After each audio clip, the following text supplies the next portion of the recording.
Hello. It's a much sunnier day today. See the sun streaming across the floor there. Just before I start talking about the CDs I'm going to talk about today, if you commented on a video of mine, I've noticed that some of the comments have been disappearing. Be assured, I have never deleted any comment ever. Uh, and this goes for positive or negative. So the other morning I saw there were two comments on the hi-fi audio video I did the other night. And then when I went to reply to them, they had gone, they'd disappeared. So I don't know if YouTube is deleting them, or that's something to do with some kind of problem with the app I've got, and I've got to kind of re-download it. And then there was two or three negative ones earlier today, and then just now, about an hour ago. And again, one of them I did reply to, and the other two I was going to reply to, but when I went to them, they were not there anymore. So maybe the person who posted them is deleting them, but I promise you it's not me. I'm not deleting it. I would never delete a comment, positive or negative. I appreciate any comment. And just to respond to the person who seemed quite angry, or there's two separate comments seemed particularly angry. Yeah, I don't know. Respond. I don't even know what I'm going to say. Sorry. I don't know. I don't know why. What particular you didn't actually say what made you angry, but I don't know. I guess you find my stuff boring, but that's cool.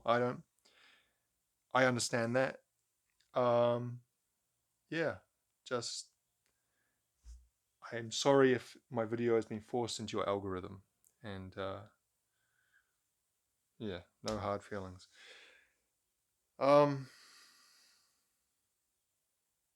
Today, I've talked. Hang on a second. I've talked about before that I've got quite a large soundtrack collection. I've probably got over 100, I say 150 different soundtracks. Most of them I try to keep within the decade of the 1990s. I don't always do that. Sometimes there's something, a newer movie that I really like and I want to get, or an older movie, or something that if I see particularly interesting.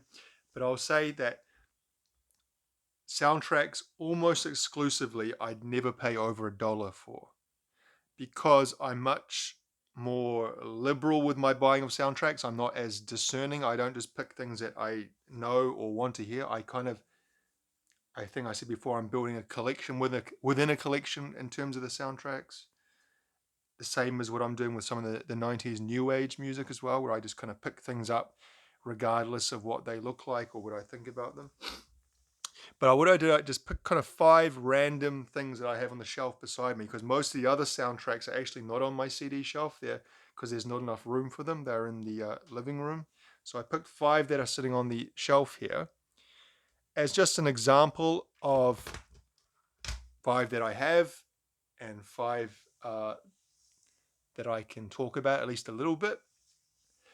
First one here is Reservoir Dogs, Quentin Tarantino movie, and this is a pretty famous soundtrack. I'd say most people have probably seen this round and have heard, they've seen the movie and probably know the music that's on the soundtrack anyway.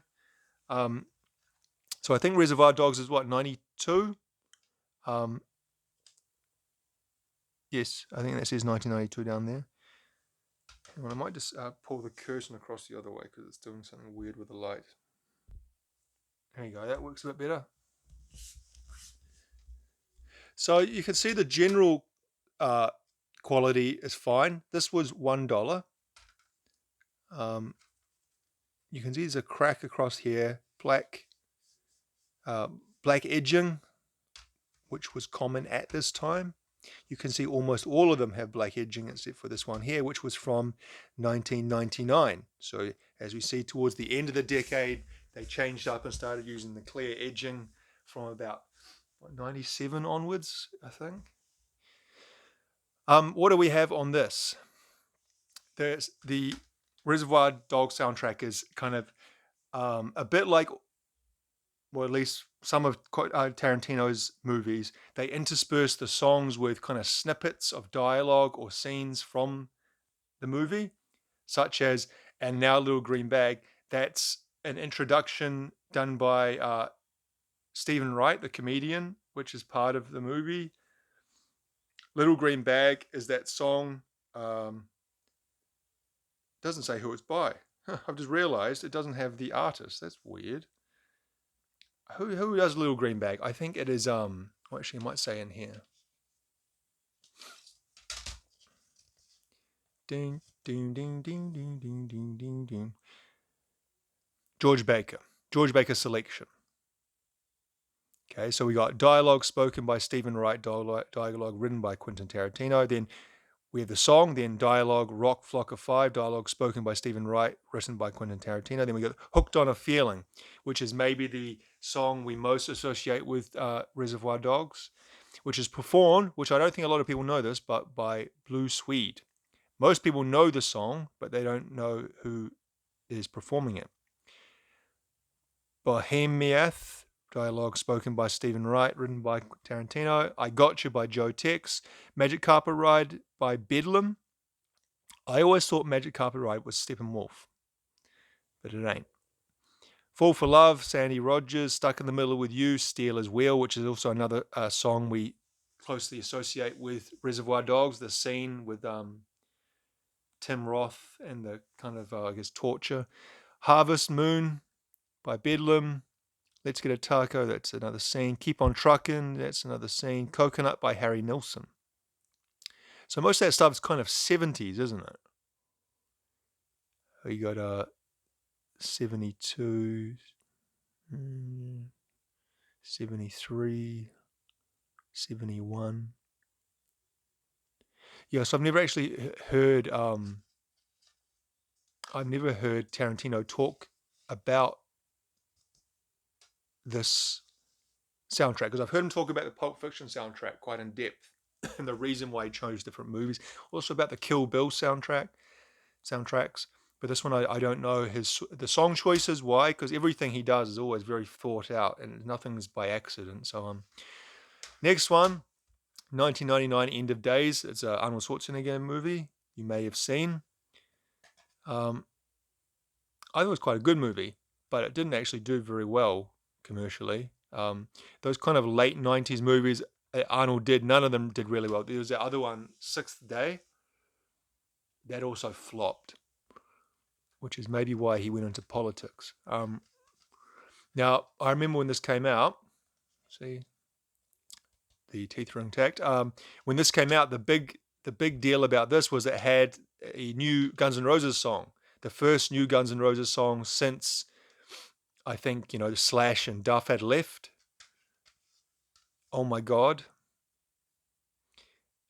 It's not very good, if I'm honest. I don't think it's a very good song, a very good Guns N' Roses song, but that was a big selling point of this soundtrack. Sorry. What else we got in here? We've got Camel Song by Korn. That's actually a great song by Korn. I like Camel Song. We got So Long by Everlast. Slow by Professional Murder Music. A Limp Bizkit song. A Prodigy song, Poison. A Rob Zombie song. An Eminem song, Bad Influence. Powerman 5000. Stroke. I don't know who Stroke is. It's not the Strokes. It's Stroke. Sonic Youth. Kind of weird to see Sonic Youth on this. They really don't fit the feeling or theme or atmosphere of this movie at all.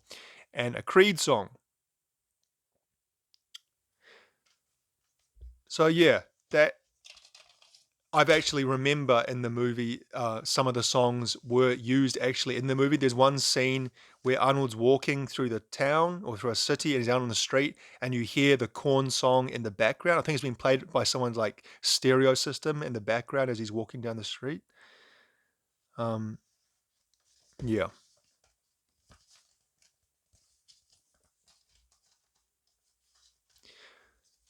What do we got next?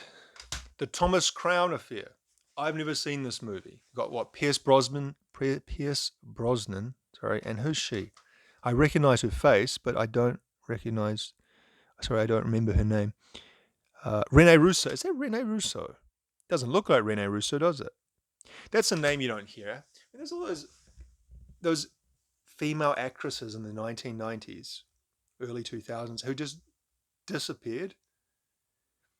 I think I've talked about this before, how women, like, this is hardly a big revelation or insight. I think this is pretty well accepted, and it's kind of like a phenomenon everyone knows, that women get to a certain age in the entertainment industry and just kind of fade away. And that's obviously not, or not always, through choice. Now, I'm sure Rene Russo has worked subsequently. If I looked at her filmography since, what year was this? I think it was like 98, 99, wasn't it? 1999. If we looked at her filmography since 1999, I'm sure she's made lots of movies and TV show appearances since this. Actually, let's check. Hang on. And through the magic of technology, I just ran and got my my iPad, and so I can search. Okay, Rene Russo is now 69 years old. Nice. Um, and let's see. Okay, she started quite late. Her first movie was Major League. But anyway, she made this in '99, and then she's done almost as many. Okay, she hasn't done any TV since. Okay, she was in Avengers Endgame. So I haven't seen any of those Marvel movies. So, and she was in Nightcrawler, The Intern. These are movies I recognize. Big Trouble, The Rocky and Bullwinkle Adventures. Okay, so she has been in some, but certainly there was a point there. Like, I look at this, I'd say 94 through 99. She was in quite a, or even maybe 92. Kind of Lethal Weapon 3, Outbreak, Get Shorty, Tin Cup, Lethal Weapon 4, The Thomas Crown Affair. These are all kind of big budget, you know, big name movies with other big stars like of their time, John Travolta, Kevin Costner, things like that. But where these kind of, they just disappeared when they get to a certain age, you just don't see. Another one I was thinking about the other day was, what's that? She was from in Thelma and Louise, the really tall Gina something, not Susan Sarandon. Gina. I'm trying to see her name. This is, I know. Sorry, this is not. This is not thrilling stuff. Gina Davis. Yeah, she's another one who kind of just, she was around, used to see her everywhere, and then she just kind of disappeared within the space of like a year, and now you never see her. Now she's 67 now, so you know there. So if we say it was 20 years ago, so obviously she was in her like late 40s, I guess, same similar age to Rene Russo, and they just kind of fade away. If we look at her again, she had quite a prolific and successful movie acting career through the late 80s, 90s. Then she gets to 99. She does Stuart Little, and that's all she does. Stuart Little. Then 3 years Stuart Little 2, 2 years Stuart Little 3. That's all she makes for 6 years. Then the 4 year gap of nothing. Accidents happen. Maybe she wanted, she was having, I don't know, kids, or should have been old to be having kids at that age. Though, wouldn't. Okay, so she had a TV show, the Gina Davis show, and she was in a few other TV shows. So she went TV, whereas Rene Russo seemed to refuse to do TV. Sorry, that's a bit of a diversion there. Anyway, this is an example of a soundtrack which I like a lot, of just the score. This is, I find movie scores, especially movie scores from about late 80s through to the early 2000s, provide very good background music when you're relaxing or reading a book or cooking dinner or something. And this is just me, maybe I'm weird, but I really like this kind of movie's score, because this is the kind of movie, not a particular famous movie or anything. You can see this one has got a few artist songs. We got a song by Sting, Nina Simone, Wasis Diop, Georges Fordin, and then the rest of the score done by Bill Conti.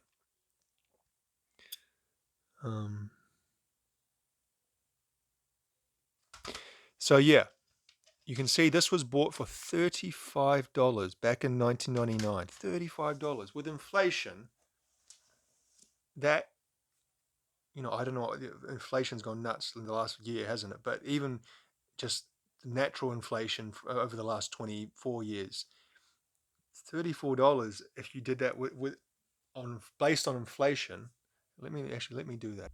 Holy shit. So this is based on general CPI inflation in New Zealand. So obviously every country have different inflation rates. Somewhere like Argentina or Zimbabwe, they had like hyperinflation. It'd be a different story. But New Zealand is actually, for most of the last 35 years, New Zealand's had very good inflation control and has kept it around 3% or below. The last 18, 24 months are a different story, as it has been in most countries. But if we compare quarter three 1999 to quarter one 2023, $34.95 would be $62.50 in today's money. Imagine that you're paying $60 for some whack movies soundtrack. It was hard, like, it wasn't like the Thomas Crown Affair was some mega blockbuster. It was a middling, forgettable movie. And this is what I'm saying about not wanting to shell out money again for product, because I was paying around that for the CDs I was buying back then, and I was a kid. Well, not a kid, but I was a young adult on, young adult wages, or I was a student and struggling to eat. Anyway, River Wild, remember that? Kevin Bacon and I think Meryl Streep as well, isn't it? Yes, Meryl Streep. This here is music composed and conducted by Jerry Goldsmith, but also has some songs by some other artists, I'm pretty sure. But you can see here it's broken up into like kind of little different scenes. The Water is Wide, Gale's Theme, Big Water, Wade Goes Under, Tom Hangs On, Vision Quest, Little Niagara.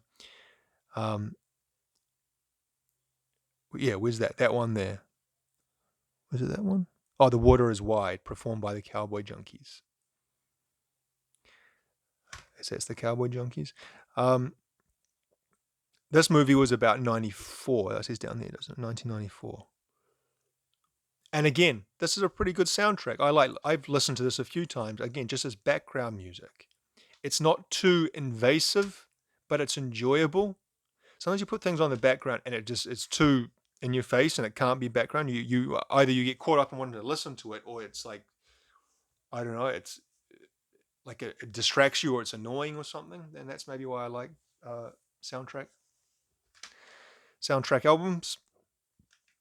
Last example here is from The Piano, which was a New Zealand movie. Well, kind of. It was filmed in New Zealand and directed by a New Zealand director, Jane Campion.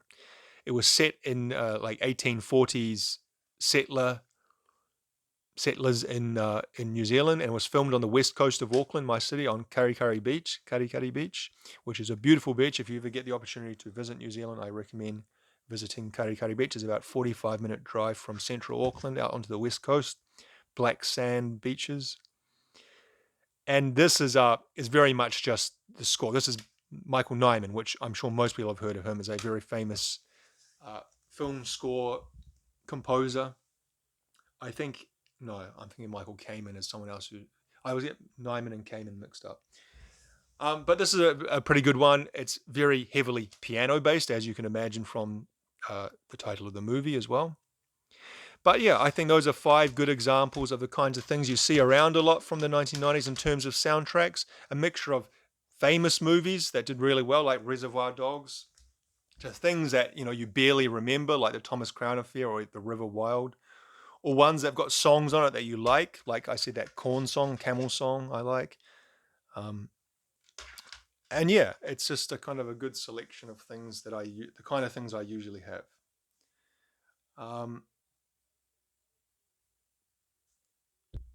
I know these videos that I make can be quite disjointed, and I digress a lot and talk about things, but the whole point of this is kind of me just wanting to talk about music in general, not always specifically about the thing I'm looking at, and talking about how I connect to them, my own personal memories or my personal feelings about them and stuff. And I get that can be boring for some people. So yeah, I don't know, apologizing for that. It just I make what I make, and I of course I really hope that someone gets something out of them and it enjoys them in some way. But yeah, maybe now in my mind I have this the comments that I read about people being angered by how boring it was or how pointless it is to talk about these things. But yeah, it helps me, and I enjoy doing it, and I like sharing some of the stuff I have here. So yeah. Anyway, if you have watched this long, as always, I do really appreciate it. Thank you very much.